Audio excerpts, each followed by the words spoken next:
नमस्कार स्टूडेंट, आज हम क्लास 9 की एक्सरसाइज 2K का पार्ट नंबर 2 यानी कि सवाल नंबर 8वां पढ़ाने जा रहे हैं।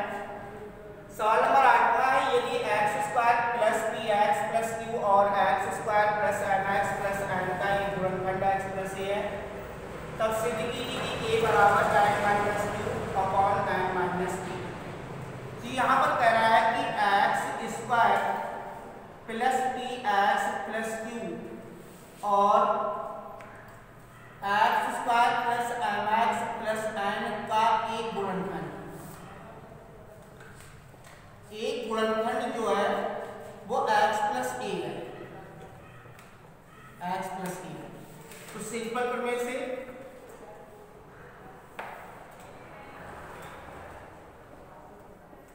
यहाँ पर x प्लस a बराबर 0, तो x बराबर माइनस a। तो x की वैल्यू निकाली, x का मान हम समीकरण में रखेंगे तो चूंकि हमारा गुणनखंड है तो सिंपल शून्य होगा, तो यहाँ पे हो जाएगा माइनस a का whole square plus p into minus a plus q बराबर 0। तो यह आ जाएगा a square minus ap plus q बराबर 0। ये पहला समीकरण तैयार हो जाएगा। फिर इसके बाद हम समीकरण नंबर यहाँ पर जो दूसरा खंड है उस पर मान रखेंगे, तो माइनस a का whole square n into minus a plus n बराबर 0। तो a square minus am plus n बराबर 0। ये हमारा सेकंड समीकरण हो जाएगा। तो समीकरण 1 व 2 से, समीकरण 1 व 2 से, तो पहला समीकरण है a square minus ap plus q बराबर 0 और दूसरा समीकरण है a स्क्वायर माइनस am और प्लस n बराबर 0। माइनस प्लस माइनस ये कैंसिल हो जाएंगे, तो यहाँ पर am माइनस ap और प्लस के q माइनस के n बराबर 0। ये दोनों पद उस तरफ ले आएंगे और इन दोनों में हमें कॉमन जो मिल रहा है वो a मिल रहा है। तो n माइनस p बराबर n उस तरफ जाएगा तो माइनस का प्लस का हो जाएगा और q उस तरफ जाएगा माइनस का हो जाएगा। तो a बराबर हो जाएगा n माइनस q बटे m माइनस p। ये हमारा सिद्ध हो गया। इसके बाद सवाल नंबर है 9वां, यदि x³ plus ax square minus 2x plus a plus 4 का एक गुणनखंड x प्लस a है, यहाँ पर शेषफल प्रमेय से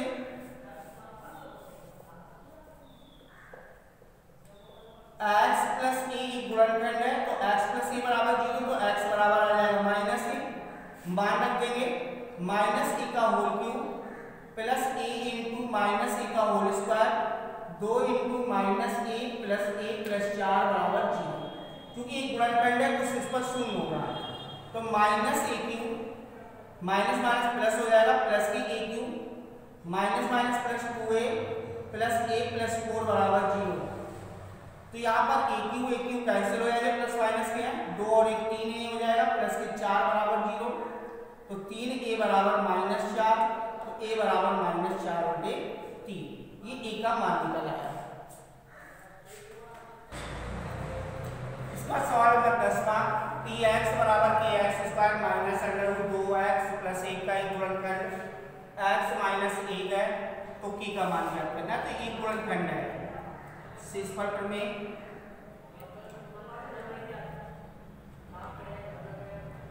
तो x माइनस 1 बराबर 0, तो x बराबर 1। अब शेषफल प्रमेय से हमने लगाया तो x का मान निकालिए और एक गुणनखंड है, तो एक गुणनखंड है तो जब मान रखेंगे तो बराबर 0 हो जाएगा। तो यहाँ पर px बराबर दिया है kx square minus under root 2x plus a, तो 0 बराबर k और यहाँ पर आ जाएगा 1 का whole square minus under root 2 into a plus a, तो 0 बराबर k minus under root 2 plus a। इसको उस तरफ ले आएंगे तो k बराबर हो जाएगा अंडर रूट 2 माइनस a। इसके बाद कह रहा है x square plus ax plus b की गुणनखंड x माइनस 2 और x माइनस 3 है, तो a और b के मान ज्ञात करना है। तो x square plus ax plus b का की गुणनखंड है x माइनस 2 और x माइनस 3। शेषफल प्रमेय से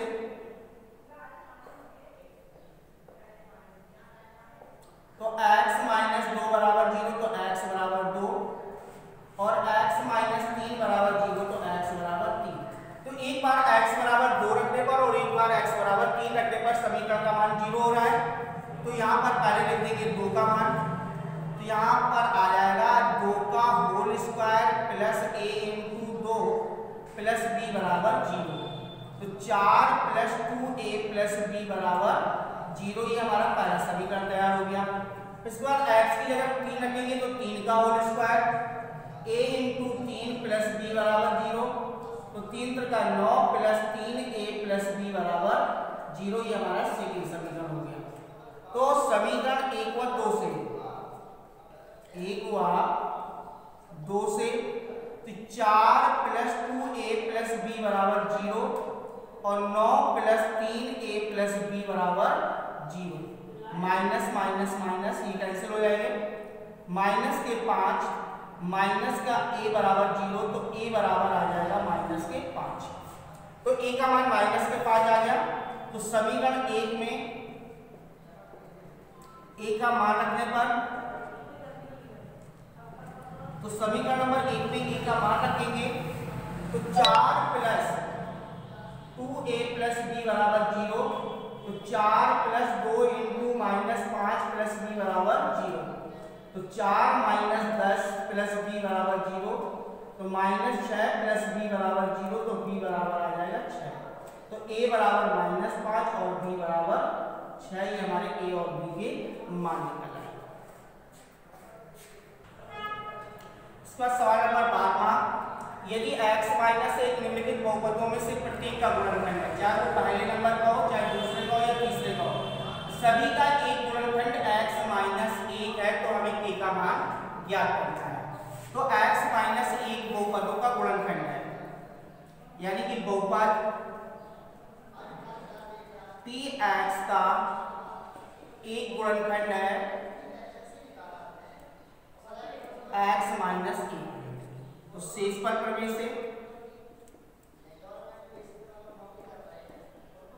तो x माइनस 1 बराबर 0, तो x बराबर आ जाएगा 1।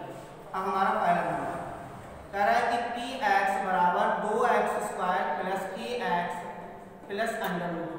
जब हम यहाँ मान रखेंगे तो यहाँ पर px का मान 0 हो जाएगा, तो 0 बराबर 2 इंटू 1 का whole square k into 1 plus under root 2। तो यहाँ पर आ जाएगा 2 plus a plus under root 2 बराबर 0। तो k बराबर ये संख्या उत्तर ले जाएंगे, तो माइनस के 2 माइनस के अंडर रूट 2। तो k बराबर माइनस हमने कॉमन ले लिया, तो यहाँ पर आ जाएगा 2 प्लस अंडर रूट 2। यहाँ पर k का मान निकल आया है। इसी प्रकार से सेकेंड नंबर में दिया है कि px बराबर kx square minus under root 2x plus 1। तो 0 बराबर k इंटू 1 का whole square minus under root 2 into 1 plus 1। तो ये k minus under root 2 plus 1 बराबर 0। तो k बराबर ये उत्तर ले आएंगे, तो अंडर रूट 2 प्लस के हो जाएंगे और ये 1 हो जाएगा माइनस का। तो k बराबर आ गया अंडर रूट 2 माइनस 1। तो इसके बाद तीसरा नंबर है px बराबर kx square minus 3x plus 1। तो 0 बराबर k इंटू 1 का होल स्क्वायर 3 इंटू 1 प्लस 1। तो k माइनस 3 प्लस यहाँ पर k हो जाएगा बराबर 0, k से k जुड़ जाएंगे, तो 2k माइनस 3 बराबर 0। तो 2k बराबर 3, तो k बराबर 3/2। ये हमारे k के मान निकल आए। तो इस तरीके से हमें प्रत्येक बहुपद का जो एक गुणनखंड दे रखा था उससे k का मान ज्ञात करना था। सवाल नंबर 13 है x³ plus 7x² plus 2x minus 40 का हमें गुणनखंड करना है। और x³ यानी कि त्रिघात समीकरण है, और त्रिघात समीकरण का जो हम गुणनखंड करते हैं उससे इस पर प्रमेय की सहायता से करते हैं। जैसे कि लास्ट में अंतिम पद आपका 40 है, तो 40 आपका प्लस माइनस 1 से भी कट जाएगा, प्लस माइनस 2 से भी कट जाएगा, प्लस माइनस 4 से भी कट जाएगा, प्लस माइनस 5 से भी कट जाएगा, प्लस माइनस 8 से भी कट जाएगा, प्लस माइनस 10 से भी कट जाएगा, प्लस माइनस 20 से भी कट जाएगा और प्लस माइनस 40 से कट जाएगा। तो या तो प्लस माइनस 1 रखने पर 0 हो सकता है, या प्लस माइनस 2 रखने पर 0 हो सकता है, या प्लस माइनस 4, 5, 8, 10, 20, 40। तो सबसे पहले हम छोटी छोटी संख्या कि प्लस माइनस कोई भी रखने पर हमारा पूरा का पूरा समीकरण पहले शून्य हो जाए। अगर हम 1 रखते हैं तो 1 का क्यों 1 7 2 2 7 9 1 10 केवल 40 नहीं हो पा रहे हैं। अगर हम 2 रखते हैं तो 2 दूनी 4 दूनी 8 2 दूनी 4 4 7 28 28 और 8 हो गए जाकर के 36 और 2 दूनी 4 36 और 4 40। तो x बराबर 2 रखने पर समीकरण का मान शून्य हो रहा है। तो x बराबर 2 रखने पर तो x बराबर 2 रखने पर तो यहाँ पे हो जाएगा 2 का होल क्यूब 7 × 2 का होल स्क्वायर 2 × 2 -40 तो 8 28 4 -40 तो 40 -40 बराबर आपका 0। यानी कि अगर 2 रखने पर समीकरण का मान 0 है तो x - 2 एक इसका गुणनखंड है। तो यहाँ पे लिखेंगे x - 2 एक गुणनखंड है, एक गुणनखंड है। और अगर एक गुणनखंड है जिसका पूरा पूरा भाग चला जाएगा तो x - 2 का भाग दे देंगे x³ + 7x² + 2x - 40 में।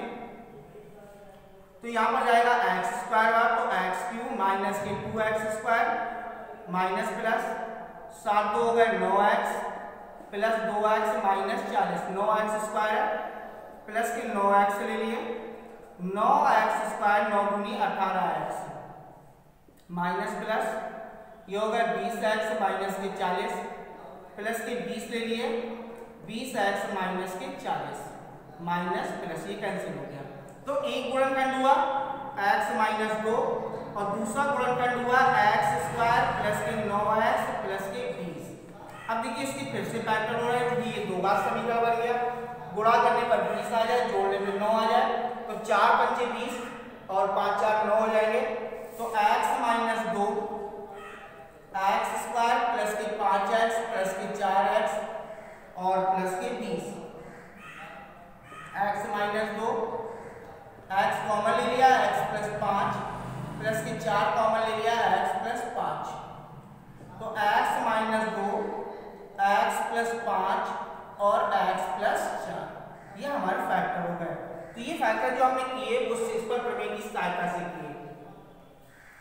फिर इसके बाद जैसे आपका सवाल नंबर 14 है इसको भी सिंपल प्रमेय की सहायता से कर सकते हैं, लेकिन इसमें डायरेक्ट आपको कॉमन मिल रहे हैं। जैसे कि x³ - 2x² - x प्लस के 2 इसमें हमें x² कॉमन मिल जाएगा तो x - 2 माइनस का 1 कॉमन ले लिया x - 2 तो x - 2 और x² माइनस का 1 तो x - 2 और ये हो जाएगा x का होल स्क्वायर माइनस 1 का होल स्क्वायर तो x - 2 x प्लस 1 और x माइनस 1। लेकिन इस तरीके के सवाल अगर मिलते हैं, ये हर सवाल में जरूरी नहीं कि इस तरीके से सवाल लग जाए। हमारा इम्पोर्टेंट सवाल ये है कि हमें इस तरीके से ही सिंपल प्रमेय को सॉल्व करना है। और भी सवाल सिंपल प्रमेय के दे रखे हैं, हम इस सभी सवालों को 13वें सवाल के तरीके से सॉल्व करते हैं।